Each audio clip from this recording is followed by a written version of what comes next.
demokrasi pemilu akan diandalkan seperti halnya pemerintah Kabupaten Luwu.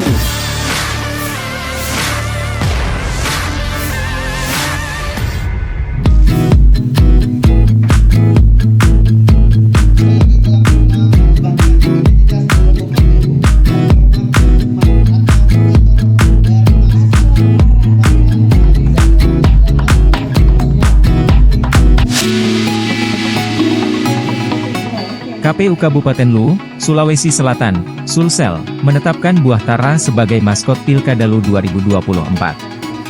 Buah endemik khas Bumi Sawari Gading ini diambil menjadi maskot dengan berbagai alasan. Ketua KPU Luwu, Abdullah Sape Ampin Maja mengaku, buah tara menggambarkan ciri khas daerah yang merupakan akronim dari kata adil, jujur, dan setara. Buah tara mungkin bisa tumbuh di tempat lain, tapi bisa saya pastikan, rasanya kurang enak. Kualitas terbaiknya hanya ada di Kecamatan Ponram Selatan, Luwu. Buah tara berwarna putih yang timbul menandakan Luwu sebagai sentral dari Luwu Raya, sementara rasanya yang manis diharapkan membuat iklim pilkada berlangsung secara damai. Jelang pilkada, proses pelaksanaan pilkada telah masuk dalam persiapan. Beberapa agenda seperti perekrutan penyelenggara ad hoc Panitia Pemilihan Kecamatan, PPK, dan Panitia Pemungutan Suara, PPS, telah rampung.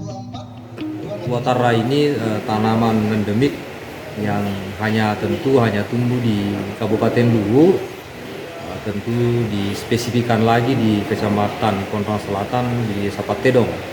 Dan tentu akronim tara ini juga diambil dari kata terbuka, adil, jujur, akuntabel, dan setara. Artinya terbuka, adil, dan jujur ini sesuai dengan asas penyelenggaraan pemilu dan prinsip yang harus dipegang oleh penyelenggara pemilu dalam artian terbuka, jujur, dan adil, setara, memberikan hak yang sama kepada semua peserta pemilu, kepada masyarakat untuk melaksanakan haknya, konstitusinya menjamin konstitusinya untuk dipilih. Download Tribun X sekarang, menghadirkan lokal menjadi Indonesia.